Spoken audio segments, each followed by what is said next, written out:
the most important coping mechanisms that anyone could have devised, especially at a time when the infant mortality rate was so high that not only children, but mothers died in childbirth. And oftentimes waves of disease took whole families. This is the only way that you could remember your loved ones. You wanted a realistic representation so that you could hold their picture to your heart, so that your heart wouldn't burst altogether, because some of these children who are documented here may not have even made it to adulthood. Never mind the fact that we know that during the time of the Civil War, there were as many as 12 million different kinds of photographs that were made in the United States over a 4-year period. And the reason for that is that everyone wanted to have a photograph, a memento of a young son. This boy might be 14 or 15 years old going to war, in which 600,000 plus young men never made it home. For a parent to have a picture of a child, a beloved child that you would never see again, that you could hold to your heart and weep over, was probably one of the few things that kept them from losing their mind altogether. Because as we know, some families lost more than one son, sometimes 2 or 3. So today, when we're talking about the history of photography, we're going to talk about scientific aspects of this work, and also, again, this gives us so much interest in humanity, because the history of photography represents thousands of experiments of chemists who were working with various materials. And many of them were entrepreneurial. Many of them wanted to continue to refine this scientific form, and they were fighting for a place in the art world to be respected. Because after all, if Kodak 120 years ago said, "You push the button, we do the rest," then how can anyone believe that this is indeed an art form? It's something that's done with a mechanical object of some kind, and it turns out a picture. In actual fact, we know that for forever, from the beginning of time, from beginning with cave paintings even, we have in many ways wanted to have a portrait, a representation, a silhouette, anything, an image of a person that we loved, or an image of a moment that we wanted to retain in our memory. So one of the most simple ways to have this happen was to make these kind of silhouette representations. But what you can see with this light on one side and the artist on the other is that they made rather large silhouettes, which were relatively cumbersome.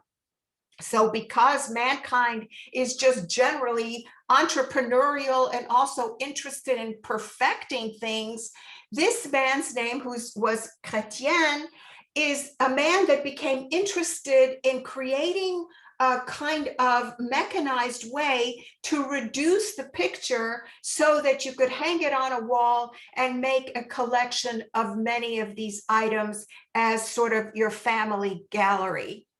Skilled artists could sometimes cut out a silhouette by just looking at someone's face and doing it in proportional to the size that they wanted, because they were talented enough to do so, which means, I mean, they were very capable, obviously. So this idea of where photography comes from is actually about 2,000 plus years old, because photography means writing with light. And as you know, one of the things that the Greeks are so famous for in the golden age of Greece, which is about 500 years before the Common Era, is that they were interested in everything. Aristotle wrote in various journals about his interest as how light is refracted. And what we see here is, because the Renaissance was a revival of all things classical Greek and Roman, we see that what happens here is Leonardo da Vinci has made a representation of something that was already known in the Renaissance and had been referred to in other writings by other authors, a camera obscura. A camera obscura in Latin means a dark room. And so here we see a large camera obscura in which you got into this contained dark room with only one opportunity for light to make its way into the room. It had to be completely darkened. Consequently, you couldn't have a door here where there might be a way for light to seep in, but there was a trap door usually in this kind of contained room in which the artist would quite literally come in through the trap door. Now, we can see what is happening here is that the way that light works is unique because of these rays coming in the way that they do. It naturally made a representation of what was visible in this location here, but it came in not only upside down, but it was back to front. Though artists did use it and thought it was utilitarian for them to outline what they saw and then turned the easel or whatever they were painting on upside down and began to work on it. But still in all, what happens is during the Renaissance, since everyone is doing so much investigation into old texts that have been found all over different monasteries in the European world and beyond, is that it is discovered that in the year 1000 or so, this Alhazen Persian mathematician, astronomer, physicist, who was alive during the Islamic Golden Age. As you all know, when you have been with me through the Renaissance lectures, that the European Golden Age was during the 12, 13, 14, 1500s, but the Muslim or the Arabic Golden Age was taking place at the time that Europe was experiencing its dark ages. So this man is writing about the way that the human eye works, and he is very much interested in how we perceive the world because of the optical phenomena of the shape of our eyes. He also wrote about mirrors and refraction and reflections from curved surfaces. This was reprinted, by the way, then 500 years after when his work was found, after it was published in Persian or in Arabic letters, but in Persian. And it was translated in the 1500s, at which point there was lots more information that was available for the West to inculcate into our way of life.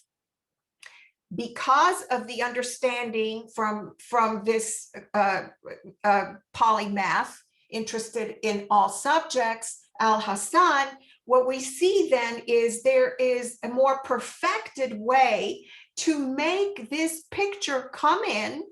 It's reflected in a mirror and shown through a lens. This is another thing that was developed during the Renaissance for the purpose of creating periscopes so that you could see across the way, say if you were in Italy, to see across the waters, to see how close your enemy is.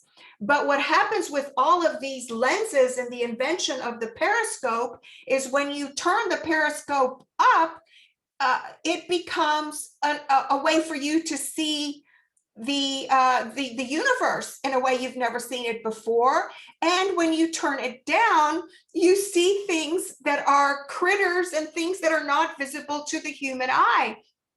So basically, this invention of these various lenses that continue to become perfected and could be turned to become more and more sharp and focused, this was the beginning of science.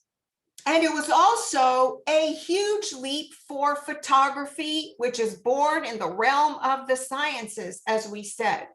So now we have this kind of opportunity to turn this and to focus it and make it so sharp that you can see this as it looks outside, though it's still turned the wrong way, perhaps, but we can see that it's not upside down. It is thought by many people that the reason that Vermeer's works, including other artists at that time like Rembrandt and Frans Hals, the reasons that their works look so sharp like digital photographs is because they were living in a place that had the most sophisticated makers of lenses and scopes of all kinds. But as I said, what happens in our world, as we can see with the iPhone that we have, with the little tiny phones that we have, we are always interested in making things more portable, work faster, and work better. This is one of the great things that makes humankind such a treasure. The fact that we're entrepreneurial, we're inventive, and we do the work. So here what we see is in the 1700s, this too is a camera obscura, but it is far easier to use. You can use it in your home, and it becomes, as I said, smaller and smaller for home use. Perhaps if you want to take it out of doors and you want to be able to make a representation of what you see out of doors, you still have to do this kind of thing. It has to be completely dark. But this scope here helps you see what it is that you want to draw on your pad there. So this is a better explanation of how the camera obscura works. It's fascinating.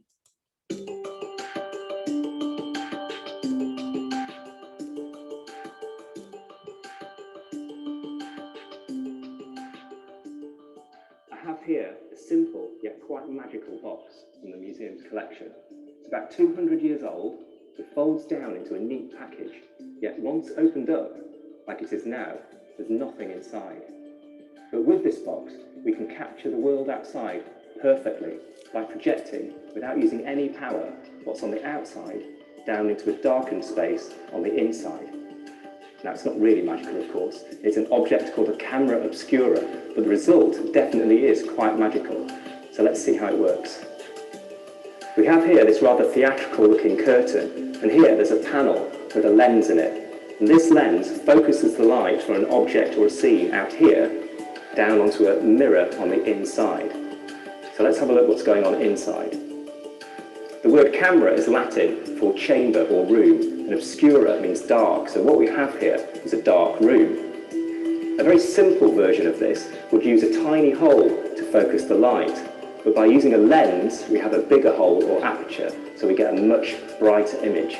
So what happens is the light comes in through the lens, it hits a mirror that's set at 45 degrees behind here, and then projects the scene on the outside down onto the base inside the camera. It's sharp, colourful, bright and live, rather like a little video feed of the world outside. Now, not only is this quite magical, but it's also really useful, because if we place a piece of paper into the camera, we can start to sketch the scene outside in incredibly accurate detail. And later, this sketch might be turned into a painting that would capture beautifully the perspective of the scene in front of the camera.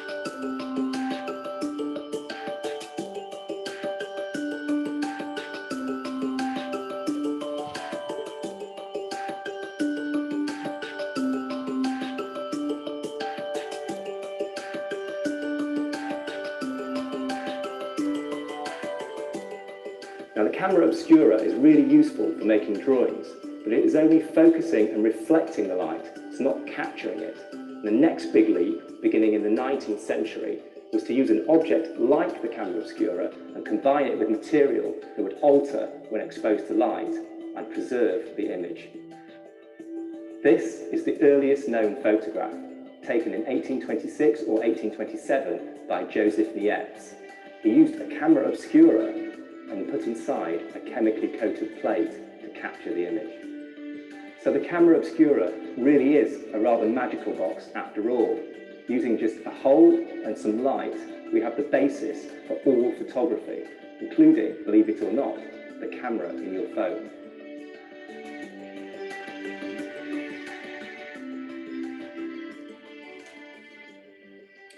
So he was talking about the chemicals that are going to be used to bring up these images. Of course, one of the reasons that we picked up our pictures at the pharmacy for so many decades is because photography was born in the realm of chemistry. And in the British way, the pharmacist is called the chemist.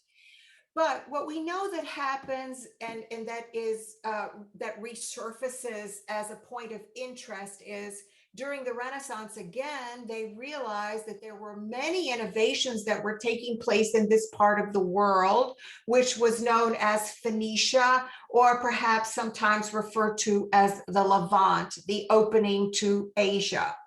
What happened here was that scientists were writing about various animals like snails that were secreting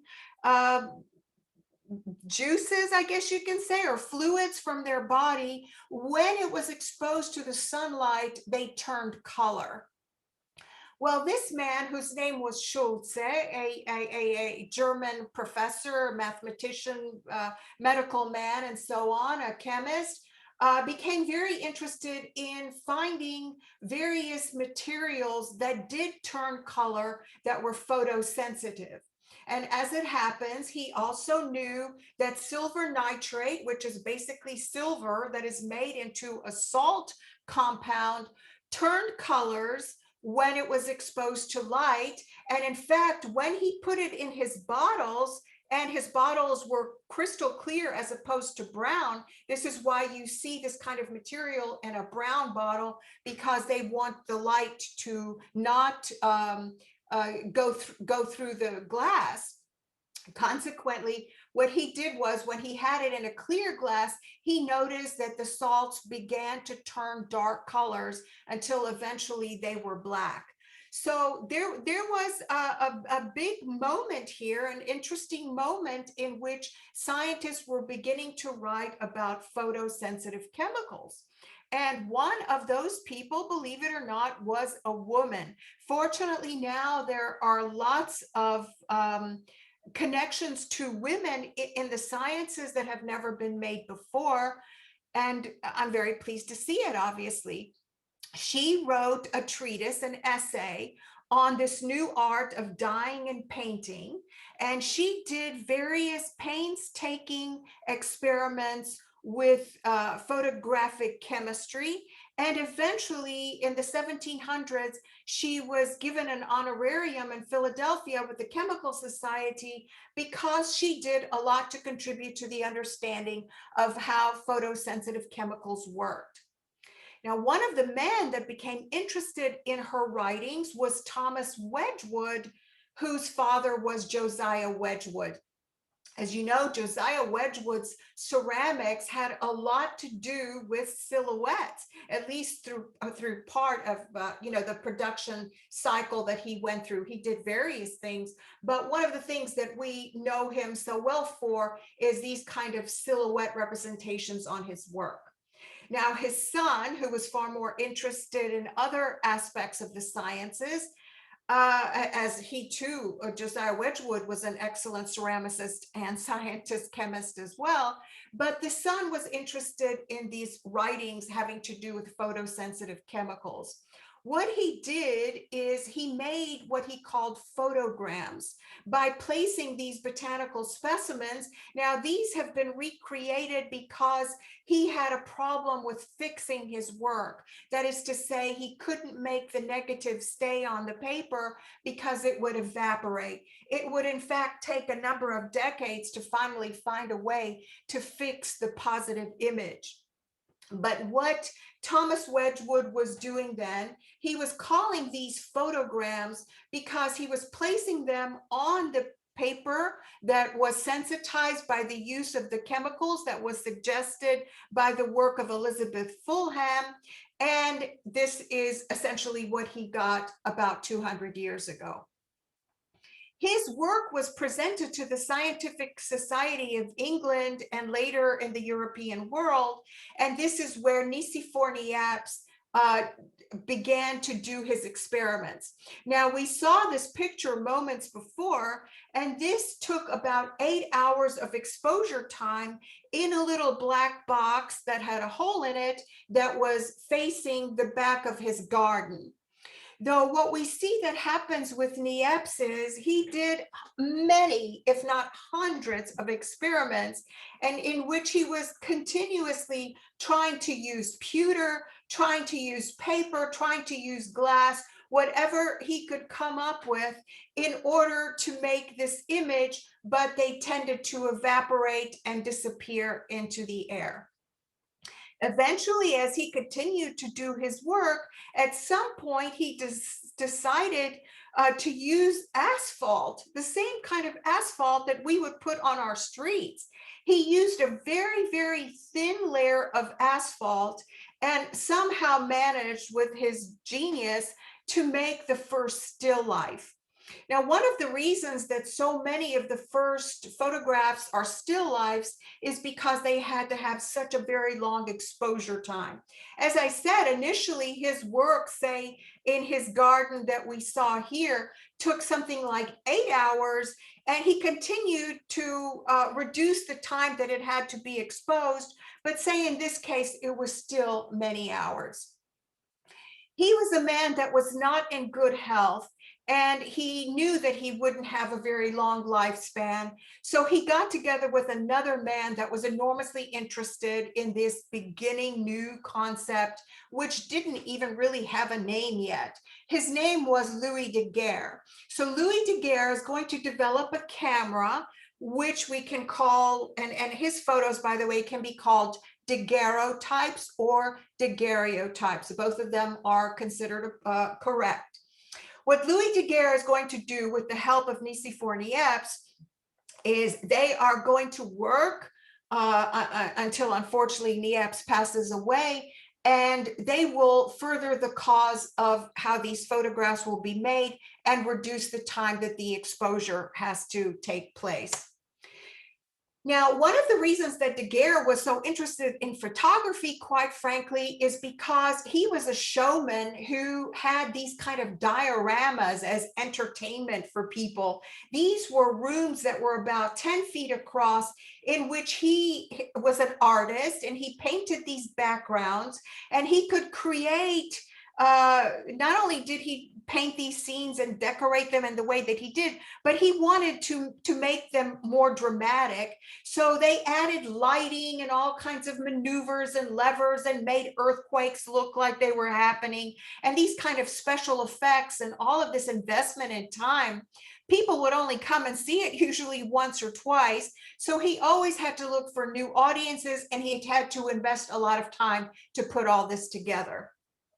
Daguerre thought that maybe if he could perfect this science of photography, he could make his diorama with photographs, and it would take that much less time. Of course, it didn't happen because photography on the scale of Clyde Butcher is not going to come for 200 years, basically, or at least 180, that's for sure. But Daguerre became interested. He was a chemist, artist, entrepreneur, showman, but he was a man that was interested in spending time to continue to perfect the works of Nicéphore Niépce, which he does. So again, the kinds of things that don't move. When he presented this to the French government, they were so impressed by him that they bought his patent, made him a wealthy man. And also the French government made the use of Daguerre and Daguerre's camera, daguerreotypes. You could purchase them without having to pay an additional cost everywhere in the world, mind you, other than England. England had to pay. So that tells you that even back, I mean, they had just gone through the Napoleonic Wars, so they still had this acrimonious feeling toward England. Nadar was also a man that was so clever and such, again, a showman and a show off, and a man that was willing to take on the world in the way that he was. He put himself up in a hot air balloon so that he could take these kind of pictures with a camera that he developed specifically for that purpose. What we see that happens with him by 1839 is he makes the first photograph of a person. This is a street that was as busy as the Champs-Élysées at that time in Paris as the Avenue Temple, but people were moving with horses and buggies and walking on the sidewalks so quickly that he wasn't able to capture that image. But what we see is he is capturing an image of a person having their shoes shine because he stood there for at least 5 minutes. So mind you, now from 8 hours, in a matter of, say, a decade or so, you have to stand for 5 minutes. 5 minutes is still seems like a terminal amount of time when you have to sit not only in one position, but you can't blink your eye. If you blink your eyes, then a ghostly image appears on it and the image is no good. So what you can see that is being satirized here is when you had your photo made, your head literally had to be put in a vise so that you didn't move it. And then you had this added torture of keeping your eyes completely still and not blinking them for 5 minutes. This is why oftentimes when you see these kind of portraits, people are either looking away so that their eyes can be relaxed, or they're champions because they're able to do this for such a long period of time. The moment that the daguerreotype was made public and available to the world, there was a daguerreotype mania that took place all over the world, because this is one of the first times. This is, by the way, Tom Thumb and P.T. Barnum, and this is David Thoreau, the author David Thoreau. The studios that went up all over the world was mind-boggling. Beginning with this 1840s period, there was literally not one single quote-unquote civilized country in the world that did not have a place in which you could have a photo made. Though photographs were still expensive because the process is quite complicated, as you will see in a few moments, you could still afford to have a photo made in general one time in your life, in the way that you could never sit for a portrait made by an artist, which would take numerous sittings. Another thing, of course, is the more wealthy people, as we can see, this child has probably passed away. The more wealthy people that were able to have those photographs colorized did so. And again, we can see that people are looking away. This child is amazing. I can't believe that this little girl was able to hold her eyes open for so long. And what you can see is that these galleries, these studios where photographers made these very beautiful prints, started to add drapery and textures and all kinds of beautiful attributes to the work, because photography is inherently flat. Consequently, you can only make it come alive by using these kind of beautiful textures. So here again, we have to see how complicated and how costly this was because of the various permutations that you had to go through to make this beautiful jewel of a portrait.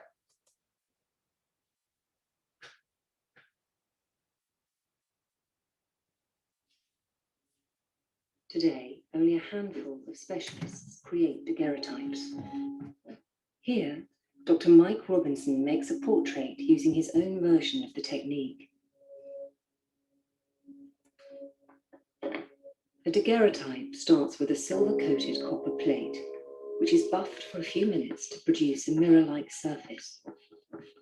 The plate is placed face down into boxes filled with iodine and then bromide, which react with the silver to make the plate sensitive to light.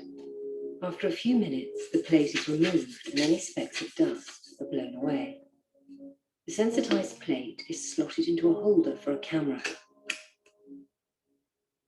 Setting up the camera for a portrait takes time. Working under a black cloth makes it easier to see the subject through the lens to focus the image. The sitter must remain completely still while the daguerreotype is made, or the image will be blurry. Once the focus is set, the wooden holder containing the plate is loaded into the camera. The photograph is taken by removing the lens cap to let light in. Exposures can take between 5 and 60 seconds. When enough time has passed, the lens cap is put back on to stop the exposure. The plate, still inside its holder, is now taken out of the camera. At this point, the image is still invisible or latent. To start the developing process and bring out the image, the plate is exposed to mercury fumes in another safe, purpose-built box. The developed plate is removed from the box. It now needs to be fixed to prevent the image from disappearing. Fixing the image with a type of salt, sodium thiosulfate, washes away any remaining light-sensitive silver, stopping it from reacting with daylight. Once all the silver has dissolved, the plate is rinsed with distilled water to remove the fixing solution.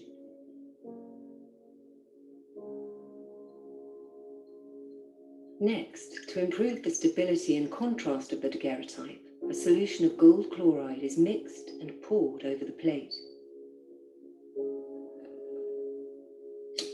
The plate is heated to warm the solution and bring out the different tones in the image. A final rinse washes off any excess gold chloride. Lastly, the plate is heated again to dry it.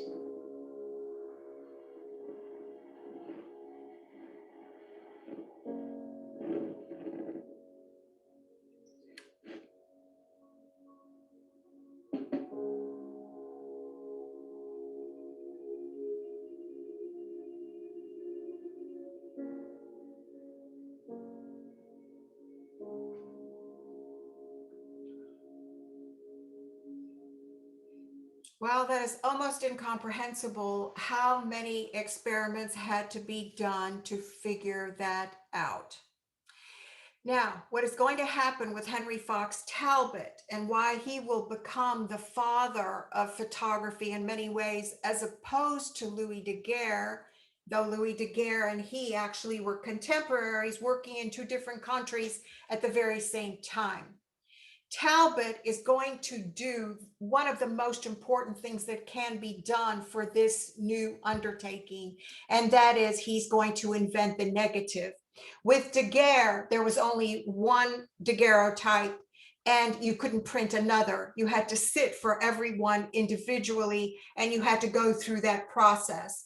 What is going to happen with the negative is not only can you print an infinite number of positives from the negative, but for the artistic world, it will be critical because the artist photographer is going to manipulate the process from the inception of making the negative to the process of printing the positive.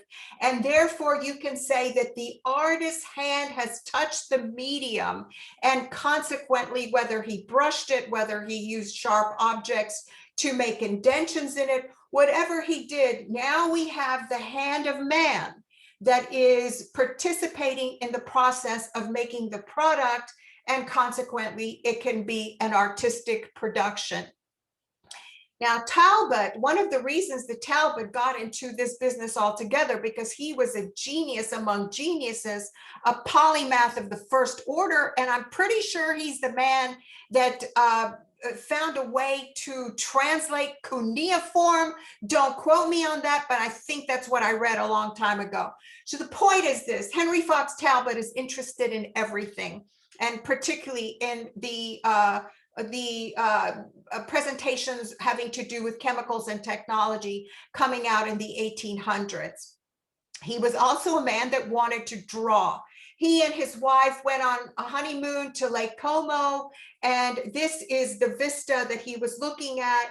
He used this kind of little machine that works a little bit like we said, the camera obscura, where he had sort of a faint representation of what he was looking at, and this is approximately what he was trying to capture. He was very disappointed, and he thought that this looked ridiculous and rubbishy and basically infantile, and he was frustrated by it. He decided that perhaps if, like Louis Daguerre, he could create a way of creating a photograph of what he was looking at that had a lot of detail, he would be very pleased to do so. So this is the little house that he owned on the estate that he lived on. He was a gentleman farmer, which is to say a gentleman at this time gets that designation because he owns 10,000 acres of land. So what we have here is he's living in this extraordinary home, and this is the first negative that is known to mankind, which he makes at this latticed window. And this is the positive that he prints from it. Now, he too had a problem with fixing it, with making it sort of not just evaporate into thin air. And consequently, he went to one of the premier chemists of his day, whose name was John Herschel. And John Herschel became so interested in photography. Actually, he probably could have invented photography single-handedly if he'd wanted to, but he was so busy with so many other things. But what Herschel did was, for a time, he was working in this medium, and he invented cyanotype, the cyanotype process. The cyanotype process took a negative that looked like this, and with the kind of chemical washes ended up looking like that, which was perfect for this woman, botanist, scientist, that was interested in making pictorial representations of algae and seaweed, but she didn't have the technical skill to do so. She didn't have the artistic skill. For her, this was a perfect thing because the cyanotype had the kind of ability in which you could take a specimen and it was transferred on this paper, and later when it was turned into a positive had this blue background so that you could see all the detail all the better. She self-published a number of books, at least 3 volumes, having to do with various British botanical specimens that she was collecting.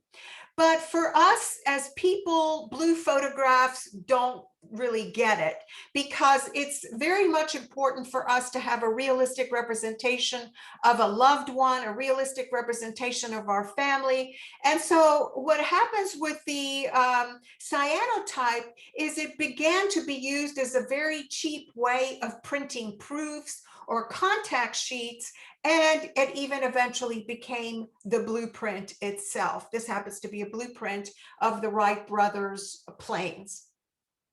Now, Henry Fox Talbot is continuously trying to make his work better, to fix it even more so. But one of the things that he notices is, though he can't fix his work initially in the way that he wants, in the way that, you know, all the richness and detail of his work is being shown here, he is many years later going to print a book with these photographs in it. But one of the things that dawned on him was, because of this negative to positive process, and because part of the detail was evaporating, it did create this illusion in which this work looked like an etching.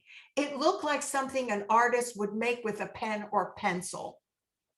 And as he continued to do this kind of work with all kinds of chemical combinations, and he was eventually able to fix his work to his satisfaction, he published a book after that lady Anna that we talked about, after her botanicals were so successful. He published his own book of the prints that he was the most proud of. He attracted other well-to-do men that were interested in this process because, mind you, not only was it very expensive to have these cameras, but the glass plates and everything that went into making photographs was exorbitantly expensive, and it was therefore for the amateur upper classes. What happened in 1851 with the Crystal Palace Exposition, in which the British world essentially created the first World's Fair and invited countries from all over the world to show the best things that they produced and wanted to sell, because this kind of this kind of trouble that the British world went to put up this iron and glass building was expensive, and it was done for the purpose of them showing the world that their Commonwealth nations were producing amazing things, but they were creating a business fair. They wanted to create opportunities for import and export. Queen Victoria and Prince Albert are here on the day that it opened. And of course, it got amazing reviews because no one had ever seen such amazing things all in one place. It was about 4.5 feet football fields big, and it had these many objects in it, half of which primarily came from the British Commonwealth. Well, naturally, who is going to be the man that is going to show off his photography skills? None other than Henry Fox Talbot, who takes this photograph in 1851 of the Hall of Technology and Innovation. He is interested in showing the world and conveying to the world how positive it is, how advantageous it is to embrace photography as a way of being one of the art forms that can copy nature. Well, naturally, what is happening here, this is yet another photograph that was made by a photographer of this extraordinary event. And what the reason that this was such a huge success, and the reason that the British wanted to put it on, is because they were experiencing now the second industrial revolution. They wanted to automate and to mechanize everything. The camera was perfect. It was going to automate and mechanize art. Now, what happens across the channel is we have Felix Nadar. Felix Nadar, also a showman. He gets himself in these hot air balloons and takes aerial photographs of Paris. He also builds the first studio, which you can see is very much a replica of the Crystal Palace Exposition, because it's going to be all glass.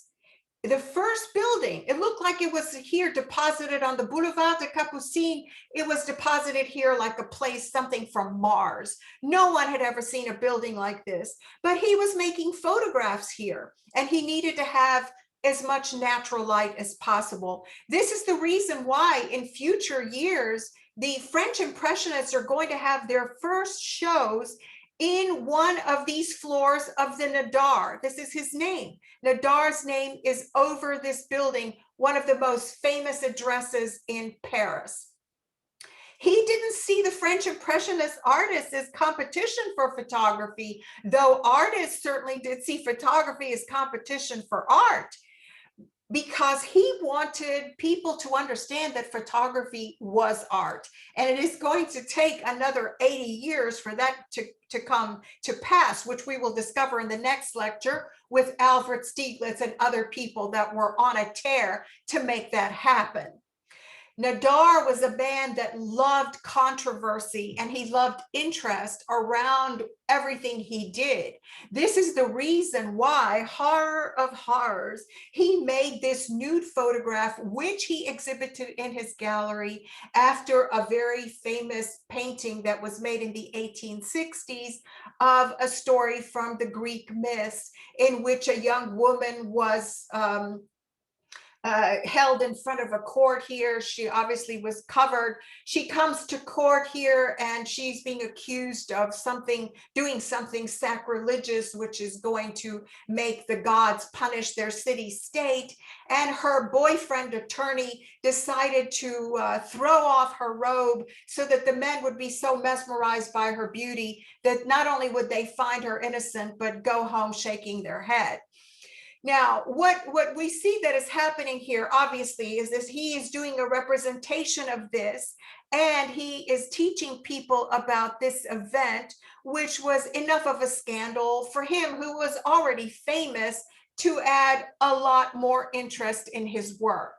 And what was his primary vocation? He was a portrait photographer. He was making daguerreotype photographs beginning with the 1850s.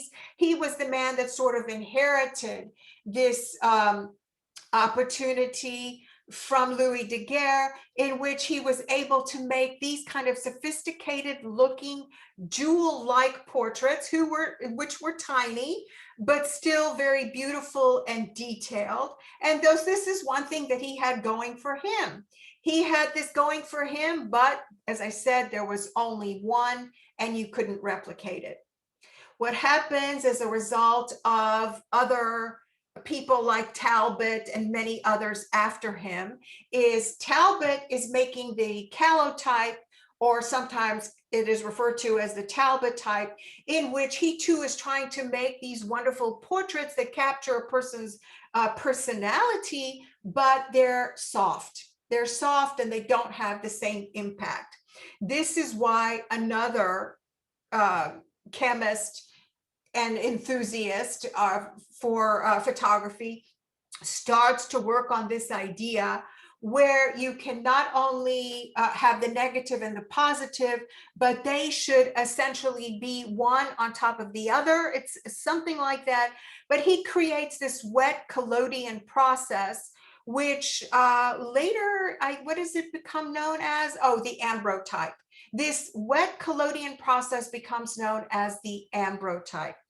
You can see now what is happening with him. So let's see what years he's working. He is working also in the 1850s. Interesting. He is also working in the 1850s, but he is now able to do something that can be done with another process, shorter time exposure, also more detail, less expensive than a daguerreotype. And this is what he presents to the world. Another man that was French that was interested in doing all these things, again, the 1850s or so. This is among the first pictures that he makes. And what he does is he is experimenting with fixing these kind of photographs with egg whites. Egg whites, as you know, albumin is a suspension that's used in hundreds of things. So what he decides to do, his name is Blanquart-Evrard, I believe. The French, you know, they only pronounce half the letters, but it's up to you which half you choose. What happens with him is he makes the self-portrait using this process in which he paints albumin, egg white, on paper as sort of a delicate finish, and he creates this new industry around it that becomes known as albumin paper. So now what will happen is that those photographers that want to make these kind of pictures, this is one of the pictures that he makes that improves the detail because of the fixative that he's using now, the albumin egg white. What happens here is this is only 1854, and this is a jubilee that took place in which they sold these kind of gold coins to remember this important jubilee, where a new church had its foundation stone set in the town of Lille in France. What happens that is quite amazing at this time, 1854, photography is not very old. It's maybe a decade and a half old. People already prefer photographs to etchings that would have appeared in newspapers because they didn't have the technology yet of producing a picture of a picture like we do today in newspapers or magazines. That's not going to happen till close to 1900. But people prefer seeing a photograph because a photograph looks like something that really happened, whereas an etching or a painting is something that could have been made up. So this continued interest of this Frenchman, Blanquart-Evrard, he is continuously working on his process to make his images more and more accurate, more detailed, and the process becomes a little bit easier because in his case now, you don't have to use glass plates. So say even this man whose name is Edward Muybridge, who we're going to hear about in later lectures, he came to the United States to make these exquisite photographs. You see, they're so beautiful. I keep referring to them as paintings. He's making these kind of photographs using that egg white and paper style as opposed to the glass plates that he would have to lug around everywhere. And this is a picture that he makes at Yosemite. There was another interested photographer, entrepreneur that started to travel to exotic locations. And so he did indeed go to the Middle East and spent almost a year in Egypt taking these kind of photographs, again with the albumin process. And he makes these pictures of historic places that people would have known about that were Latin scholars.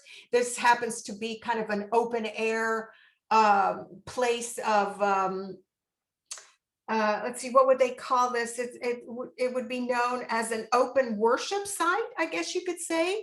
This is in southern Egypt. And later he went to Israel and these locations that, you know, most of us would recognize. This is the Rock of the Dome and the Muslim mosque there.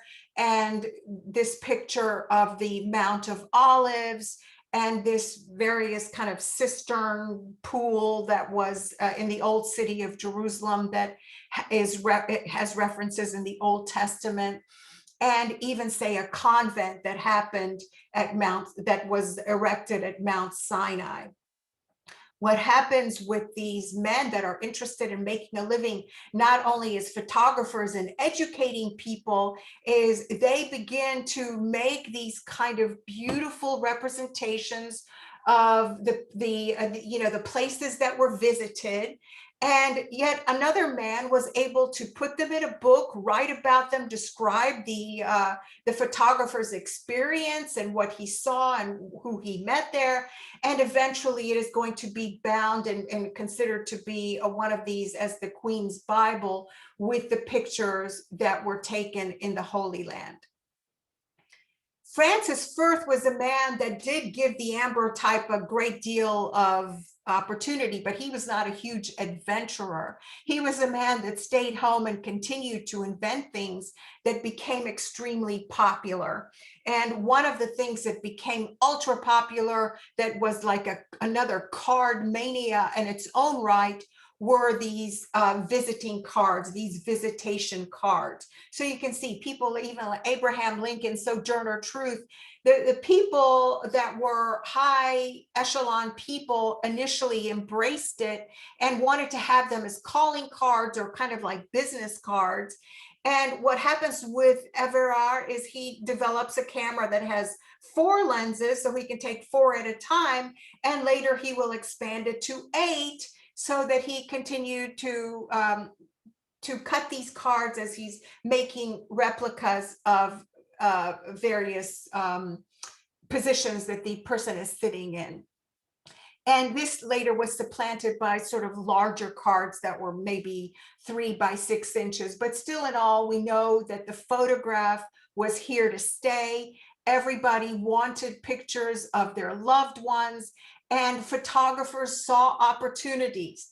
If they were going to go out west somewhere, they were going to travel, they had these, these trailers that they could move to various places. They had their horse and buggies where they went everywhere imaginable, so that by the time that the tintype was invented around the Civil War, it was so inexpensive to make these photographs that just about everybody in this country could afford to have at least one photo made, if not more. This is why this tintype is kind of very much a reflection of how we remember the soldiers that served in the Civil War. Even though tintypes were made, of horrific scenes as well, we know that because it was easy to make and did not require a lot of processing, that we have even the picture, say, of Billy the Kid.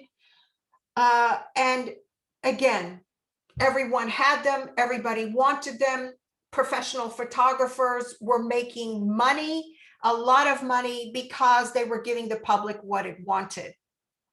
The big problem was, what do you do with amateur photographers that are so good that they can, first of all, knock out some of the work of the professional photographers, and the other is that they are now making a huge incursion into the art world. Julia Margaret Cameron was given a camera as a gift for her birthday. We can see who was in her circle. People like Tennyson, Darwin, and Herschel. So she was part of the elite society of Britain, of England. And consequently, because she was so interested in this interest in the classical world, which was being promoted at this time for various reasons, she starts to have women dressed in this way that were kind of these caftan styles. And when the Elgin marbles were brought to England from the Parthenon, she continued in this vein. Now, the art world was having absolute conniptions over this. If you can make, and you are an amateur, you can make this kind of quality photograph, what is going to happen to the livelihood of artists? This is a British painter who was making this portrait here of the Roman bath, which you can see has its equivalence in this kind of Greco-Roman style dress. In addition, those artists that considered themselves to be now the pre-Raphaelite Brotherhood started to paint with such detail that they quite literally made their work look like digitized photographs. They sometimes painted a wisp of hair individually with one little bristle on their brush, because they were going against this terror of photography, which was everywhere. And the price for making a photograph was inexpensive, to the extent that photographers would show up on sidewalks, in parks, on street corners, at the beach. Not only would they send you a photograph or come back the next week with your photograph, they would even colorize it for a few extra pennies. And in addition to that, what is going to happen is people are going to manipulate these negatives to the extent that they make composition photographs, like collages, if you will, from various negatives to tell a kind of story that is going to draw you in. And you can see the detail is mesmerizing. Not only does Henry Peach Robinson do this kind of extraordinary work, but he works on it to the extent that you cannot tell the difference between his work and a handcrafted painting. Well, the French Impressionists were the ones in the 1860s that were trying to make a way for themselves, and their champion was Charles Baudelaire.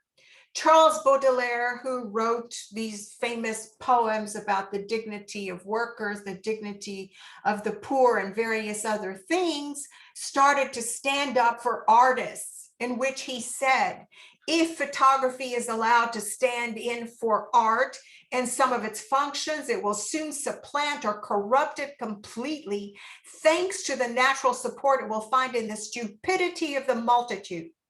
It must return to its real task, which is to be the servant of the sciences and the arts, but the very humble servant, like printing and shorthand, which have neither created nor supplanted literature.